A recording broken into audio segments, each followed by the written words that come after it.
गुरु को कीजिए बंदगी, गुरु को कीजिए बंदगी, कोटि कोटि प्रणाम। कीट न जाने भृंगति, गुरु कर ले आप समान। प्रेम से बोलिए सतगुरुदेव की जय। बंदी छोर कबीर साहिब की जय। बंदी छोर गरीबदास जी महाराज की जय। स्वामी राम देवानंद जी गुरु महाराज की जय। बंदी छोर सतगुरु रामपाल जी भगवान की जय।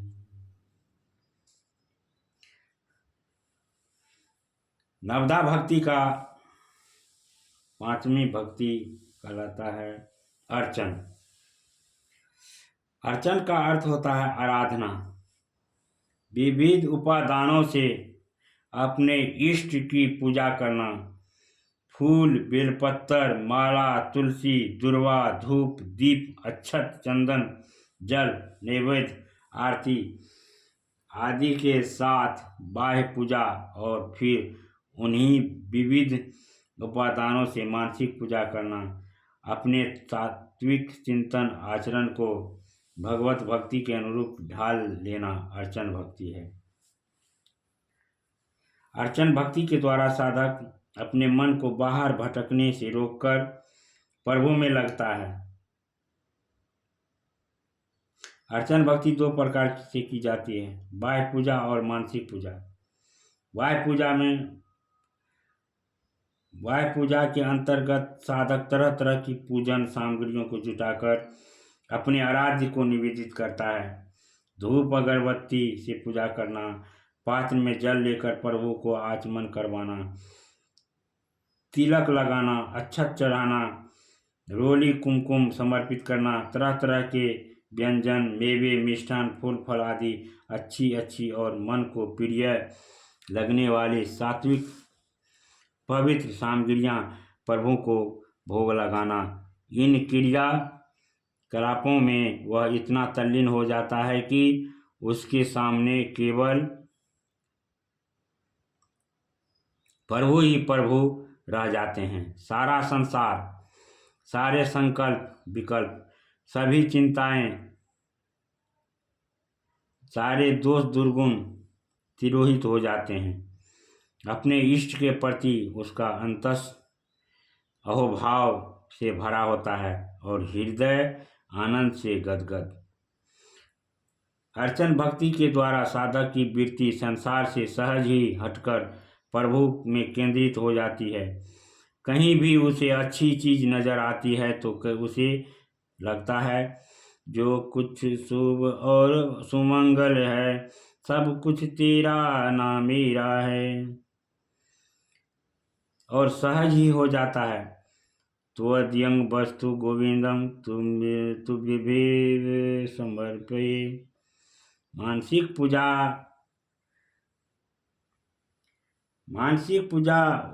वाय पूजा या स्थूल पूजा से भी एक कदम आगे है। मानसिक पूजा, क्योंकि भगवान भावग्राही होते हैं और मानसिक पूजा विशुद्ध भाव पूजा है।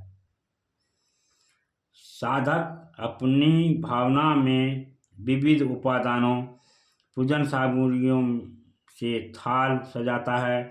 आंखें बंद करके ध्यान केंद्रित करता है कि उसके प्रियतम प्रभु उसके हृदय में विराजित हैं और बड़े ही प्रेम वात्सल्य से उसे निहार रहे हैं।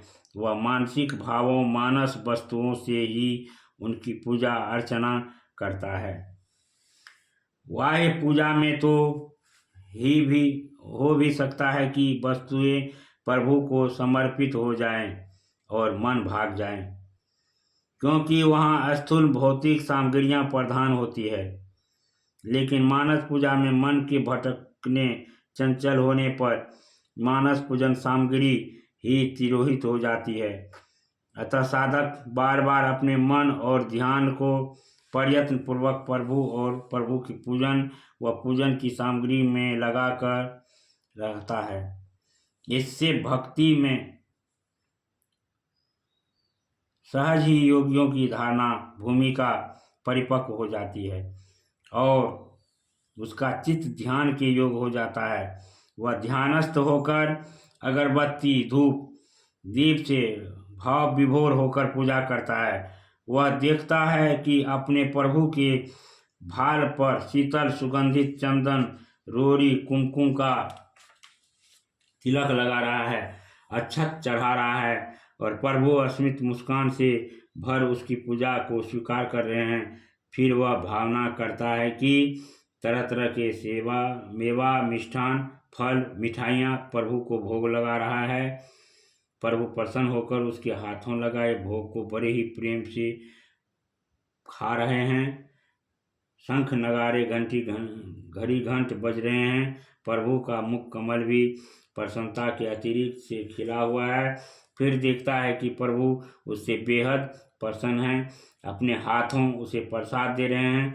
प्रभु के दिए हुए प्रसाद को वह आनंदित होकर ग्रहण कर रहा है। प्रभु की कृपा प्रसाद को ग्रहण करने से ज्यों ज्यों प्रसाद उसके भीतर उतरता जाता है, वह प्रसाद मानो प्रकाश की पुंज हो। उसके भीतर एक अद्भुत तेज और निर्वचनीय शांति और खुशी की खुमारी भरती जाती है। उसका रोम रोम दिव्य प्रकाश से नहा उठता है। उसके सभी दोष दुर्गुण की कलिमा स्वतः ही उसके भीतर से निकलकर भागती जा रही है। उसका हृदय अंतस रोम रोम उस दिव्य प्रकाश से नहीं उठा है, ज्ञान से भर गया है। अपने इष्ट के सभी सद्गुण उसमें उतरते चले जा रहे हैं। अब उसका और प्रियतम प्रभु का भेद खोता जा रहा है। बस प्रभु ही प्रभु, बस प्रभु ही प्रभु। फिर वह देखता है कि वह प्रभु के चरणों में गिरकर उन्हें साष्टांग दंडवत प्रणाम कर रहा है। प्रभु उसके सिर पर हाथ फेर रहे हैं। प्रभु का स्पर्श पाकर वह हर्षित रोमांचित हो रहा है। कभी उसके ओठों पर मुस्कान फैलती है, कभी नेत्रों में अश्रु की अविरल धारा फूट पड़ती है, कभी संपूर्ण शरीर श्वेत बिंदुओं से नहा उठता है, कभी रोम रोम रोमांचित हो उठता है। इस प्रकार जिस चंचल मन को क्षण भर एकाग्र करना दुष्कर लगता है, उसे वह मानसिक पूजा के द्वारा घंटों घंटे प्रभु में एकाग्रचित किए रहता है।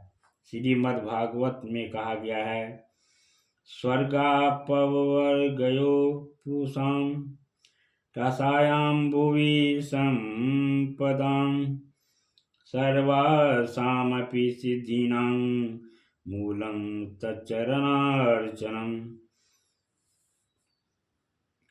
श्री भगवान के चरणों का अर्चन पूजन करना जीवों के स्वर्ग और मोक्ष का एवं मर्त्यलोक एवं पाताल लोक में रहने वाली समस्त संपत्तियों का और संपूर्ण सिद्धियों का भी मूल है। इसके अतिरिक्त अर्चन के ही अंतर्गत आता है सबको भगवान का स्वरूप समझकर उनकी यथायोग सेवा करना, भूखों को अन्न, प्यासों को जल, वस्त्रहीनों को वस्त्र, रोगियों को औषधि, अनाथों को आश्रय, समस्त प्राणियों के प्रति प्रेम, मधुर भाषण, मिष्ट व्यवहार आदि का समर्पण करना, अपने तन मन वचन से होने वाले समस्त कर्म को भगवत प्रीत्यार्थ उनकी आज्ञानुसार करना, जिससे कर्म भी पूजा का अंग बन जाए, यह भी अर्चन भक्ति के अंतर्गत आता है।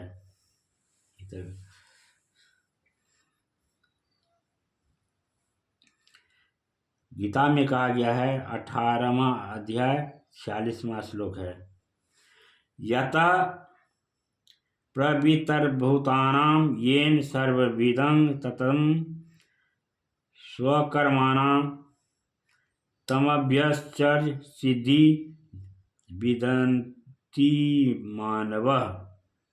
अर्थात जिस परमेश्वर से संपूर्ण प्राणियों की उत्पत्ति हुई है और जिससे यह समस्त जगत व्याप्त है, उस परमेश्वर की अपने स्वाभाविक कर्मों द्वारा पूजा करके मनुष्य परम सिद्धि को प्राप्त हो जाता है। प्रेम से बोलिए सतगुरुदेव की जय।